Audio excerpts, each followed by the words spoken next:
Everybody, how are you all? I hope you all are doing great. So in today's lecture we will discuss about chapter 1 sets examples, example number 6, 7 and 8. So let's get started. Before we start this session, please like, share and subscribe my channel. So let's start it. Example number 6, part 1. X such that x belongs to the natural number and x minus 1, x minus 2 is equals to 0. सो यहाँ पे एक equation दी हुई है जिससे हमें बताना है कि वो फाइनाइट सेट है या नहीं है. तो इस इक्वेशन को हम सॉल्व कैसे करेंगे? Just give me a second. Okay, now हमारी इक्वेशन क्या थी? हमारी इक्वेशन थी x minus 1 x minus 2 is equals to 0. तो हम ये पहले भी सॉल्व कर चुके हैं. जब ऐसी इक्वेशन आती है x minus 1 is equals to 0, x minus 2 is equals to 0, so x is equals to 1 and x is equals to 2. तो ये फाइनाइट सेट होगा. फाइनाइट सेट होगा क्योंकि फाइनाइट सेट इसलिए होगा क्योंकि यहाँ ऑलरेडी कोई numbers exact value of number आया है. मीन्स 1 और 2 आया या इन्फिनिटी ऐसा कुछ नहीं आया सॉल्व करने पर, तो मीन्स इट्स फाइनाइट. हमने यही पढ़ा है. जब इन्फिनिट तब होता है जब इन्फिनिटी होता है, जब हम अनकाउंटेबल होते हैं, जब हम काउंट नहीं कर सकते. बट इसको 1 और 2 को तो हम काउंट क्लियरली कर सकते हैं. इस वजह से it is a finite set. It is a finite set. Okay, second part is, यहाँ पर भी एक इक्वेशन दे रखी है, हमें वही सॉल्व करनी है. X square is equals to 4. तो ये हमें पता है जब स्क्वायरिंग हटती है तो अपोजिट साइड में प्लस माइनस 2 आ जाएगा. तो obviously it is also a finite set because यहाँ पर 2 आ जाएगा. तो आपको ये ज़रूर ध्यान रखना है कि एंड में आपको 2, नेगेटिव टर्म को हम नेगलेक्ट कर देते हैं, हमेशा हम पॉजिटिव टर्म लिखते हैं. तो हम 2 को ऐसे ब्रैकेट्स में लिखेंगे, कर्ली ब्रैकेट्स में. यहाँ पर भी आपने x1 लिख दिया तो यहाँ पर एट द एंड आपको 1 और 2 ऐसे कर्ली ब्रैकेट्स में लिखना है. आई hope you got the point. The third part is x such that x belongs to n and 2x minus 1 is equals to 0. अब हमें इसकी इक्वेशन गिवन है तो हमें उसे सॉल्व करना है. Just give me a second to raise this.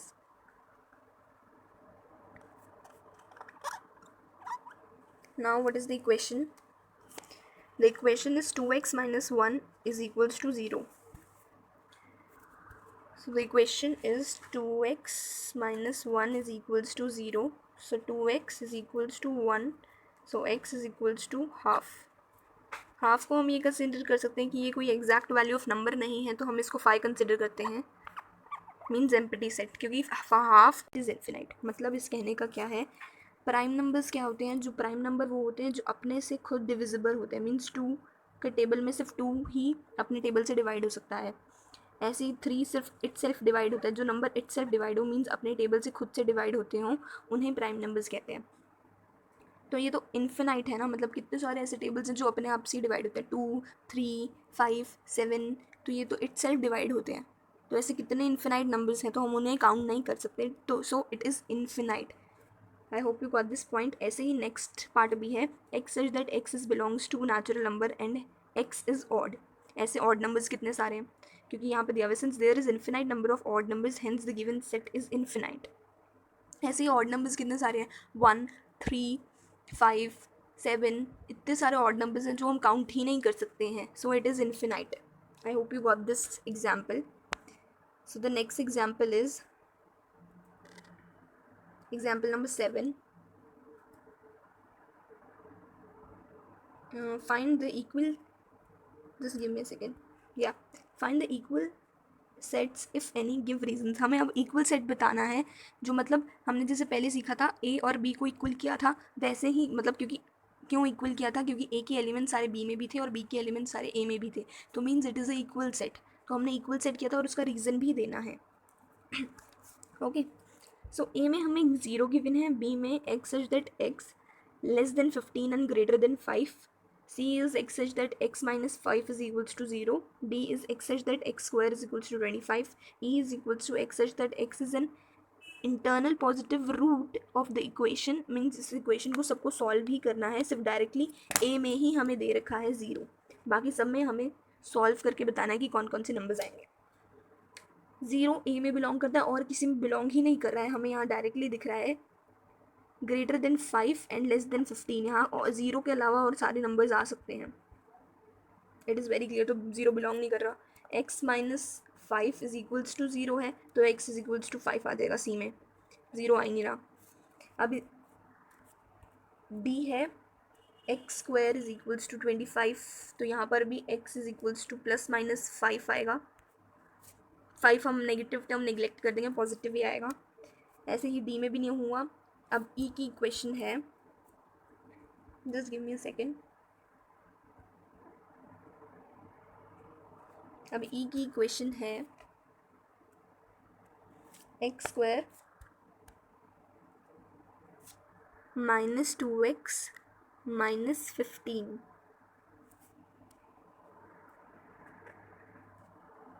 X square minus 2x minus 15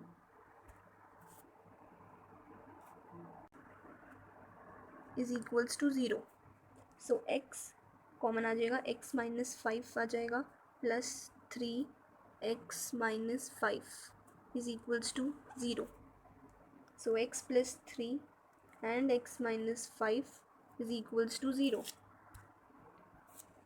सो इनमें x की वैल्यूज़ आ जाएंगी -3 एंड x की वैल्यू आ जाएगी 5, तो हम माइनस वाली नेगलेक्ट कर देंगे, x की वैल्यू 5 आएगी।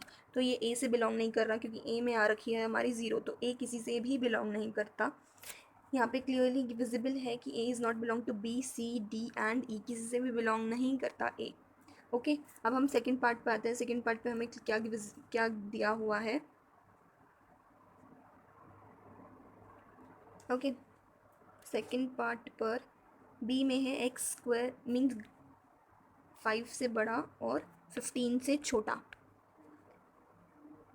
b is 5 but none of the other set are empty, therefore b c से भी नहीं होगा, b d में भी नहीं होगा और b e से भी नहीं होगा। इसमें 5 आ रखा है क्योंकि। Now c part is a is done, b is done. c part में x की वैल्यू तो 5 आ रखी है, और किस में 5 आई है x की वैल्यू, इसमें d में आएगी, बट डी में -5 भी आ रखी है, तो शायद डी ना हो, अभी देखते हैं हम। और किस में 5 आ रही है, इसमें भी 5 ही आ रही थी, अभी हमने सॉल्व भी करके देखा। तो बी सी की वैल्यू 5 है, बट -5 डी बिलोंग कर रहा है, तो इस वजह से सी और डी नहीं होंगे, सी और ई होगा इक्वल। यहाँ पे गिवन है सी और ई इक्वल होंगे। अब ई में भी 5 आ रही है, डी और ई नहीं होंगे, क्योंकि डी और ई में डी में -5 आ रहा है, तो डी और ई नहीं होंगे। तो इसमें इक्वल सेट्स होंगे सिर्फ सी और ई, क्योंकि दोनों में 5 और 5 आ रहा है, क्योंकि सी में भी 5 आ रहा है सॉल्व करने पर, और ई में भी 5 आ रहा है, सिर्फ -5 डी में आ रहा है, इस वजह से हम डी को हम छोड़ रहे हैं, डी को हम नहीं इंक्लूड कर रहे हैं, क्योंकि उसमें -5 भी आ रहा है। Now the eighth part which of the following of set are equal है। यहाँ पर भी हमें इक्वल सेट बताने हैं और जस्टिफाई करना है अपने आंसर को। इक्वल सेट यहाँ पर एक्स हमें गिवन है, उसमें दिया हुआ है set letters of alloy. Alloy के लेटर्स को लेटर्स करना है, ये वर्ड प्रॉपर अलॉय दिया हुआ है, लेटर्स लिखने हैं, तो मीन्स हमें उसको अलग अलग करके लिखना है। ओके, और बी सेट दे रखा है of letters loyal, LOYAL। Okay, ये दोनों सेट दे रखे हैं। अब हम यहाँ पर देखते हैं, यहाँ पर ऑर्डर और रिपीटेशन का भी ध्यान रखना है। यहाँ पर x में a है, b में भी a है, x में l है, b में भी l है, x में एक और l है, b में भी एक और l है, o है, y है, बट हमें ये ज़रूर ध्यान रखना है कि रिपीटेशन नहीं होगा। थाउजेंड्स ऑफ टाइम एक वर्ड हो तो हमें सिर्फ एक ही बार काउंट करना है उसे। तो ये एक सेट बन जाता है, x is equals to ALO, क्योंकि l को हमें सिर्फ एक ही बाउंड काउंट करना है, तो ये एक सेट बन जाता है जो b के भी इक्वल है, क्योंकि दोनों b में भी ये लेटर्स सेम आ रहे हैं और x में भी यही सेम लेटर्स आ रहे हैं, तो means this is a equal set. ये दोनों सेट इक्वल है, x और b दोनों इक्वल हैं, क्योंकि यही सेम अमाउंट ऑफ लेटर्स दोनों में आ रहे हैं। आई hope you got this point. The second part of this question, a is equals to n such that n belongs to integers and n square is equals to and less than 4, and b part x such that x belongs to r and this equation was given. Okay, अब हमें क्या करना है, z integers हमें देखने हैं तो n square less than और इक्वल्स टू 4 होना चाहिए। तो कौन से नंबर्स ऐसे होने चाहिए जिनका स्क्वायर 4 तक या 4 से कम होता है? 1 का स्क्वायर होता है, 2 का स्क्वायर होता है, इन दोनों का ही स्क्वायर होता है और 0 का स्क्वायर होता है। तो हम यहाँ पर यही लिखते हैं क्योंकि इंटीजर भी दे रखा है तो हमें उसकी माइनस वाली फॉर्म भी लिखनी है क्योंकि इंटीजर्स माइनस में होते हैं, तो हमें वो वाली फॉर्म भी लिखनी है। तो -2 आएगा, -2 का स्क्वायर क्या होगा 4, -1 का स्क्वायर होगा 1, 0 का स्क्वायर 0 होगा, ऑफकोर्स 4 से कम है, 1 का स्क्वायर 4, 2 का स्क्वायर 4। यहाँ पर इसलिए हमने माइनस वाले टर्म्स भी लिखे क्योंकि यहाँ पे स्क्वायरिंग है तो 4 तक इक्वल आ रहे हैं, तो वो सारे नंबर्स लिखने हैं हमें जो लेस देन 4 हो या 4 तक के इक्वल हो। तो -2 का स्क्वायर जब हम करते हैं तो 4 आता है, तो वो भी 4, तो 4 आता है तो वो भी इक्वल ही है, मीन्स वो भी इसमें इंक्लूड होगा, -2 भी इंक्लूड होगा, -1 भी इंक्लूड होगा, जैसे 1 और 2 हो रहे हैं क्योंकि ये स्क्वायरिंग है, स्क्वायरिंग में माइनस हट जाता है तो ये इक्वल आ जाएंगे। तो ये इसके इक्वल आ जाएगा कि हाँ 4, -2 और -1 भी इंक्लूड हो सकते हैं। यहाँ आपको ध्यान रखना है कि ऐसे नंबर्स भी इंक्लूड हो सकते हैं। अब नेक्स्ट है कि इस इक्वेशन को सॉल्व करना है। ओके, नेक्स्ट इक्वेशन क्या है? x² - 3x + 2 = 0। So next is x² - 3x + 2 = 0।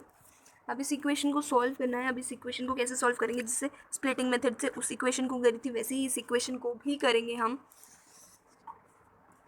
x² - 2x - x + 2 = 0। हमें ऐसा करना होता है, प्लस माइनस करने पर ये वाली डिजिट आनी चाहिए। इन दोनों ऐसी डिजिट्स लेनी होती है जिनको प्लस माइनस करने पर ये डिजिट आए और प्लस माइनस करने पर ये वाली डिजिट आनी चाहिए, और इन दोनों को मल्टीप्लाई करने पर ये डिजिट आए, ये जो गिवन है यहाँ पर। तो 2 × 1 को मल्टीप्लाई करेंगे तो 2 आएगा। अब इन दोनों को प्लस करेंगे क्योंकि माइनस माइनस प्लस होता है, तो -3 आएगा, तो ये इक्वल आ रहा है। साइन का भी ध्यान रखना है यहाँ पर हमेशा। तो ये हो जाएगा x - 2, माइनस बाहर है तो माइनस बाहर आ जाएगा कॉमन, x - 2 बाहर माइनस कॉमन लिया तो अंदर साइन चेंज हो जाएगा, = 0। x - 1 and x - 2 = 0। तो अब हम ये इक्वेशन हमारी आई। अब क्या कैसे सॉल्व करेंगे? x - 1 = 0, x - 2 = 0, so x = 2 and x = 1। यहाँ पर दोनों वैल्यूज़ आ गई, x = 1 एंड x = 2। अब एक मिनट, यहाँ पर एट द एंड आपको ज़रूर ध्यान रखना है कि जब आपकी ऐसी इक्वेशन आ जाए तो आपको कर्ली ब्रैकेट्स में लिखना है x 1 एंड 2। ओके, तो ये सॉल्व हो गया, मीन सेट बी का आया 1 एंड 2 ऐसे लिखना है। और जैसे ही हमने इसकी स्क्वायरिंग करके दिखाई कि 4 कहाँ कहाँ तक आ रहा है, तो इसको भी ऐसे ही करके लिखना है।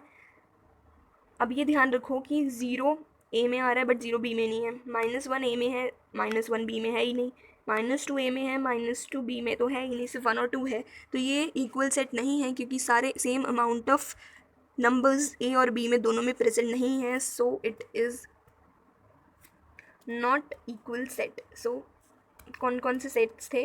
ए एंड बी ही था, तो A is not equal set of B.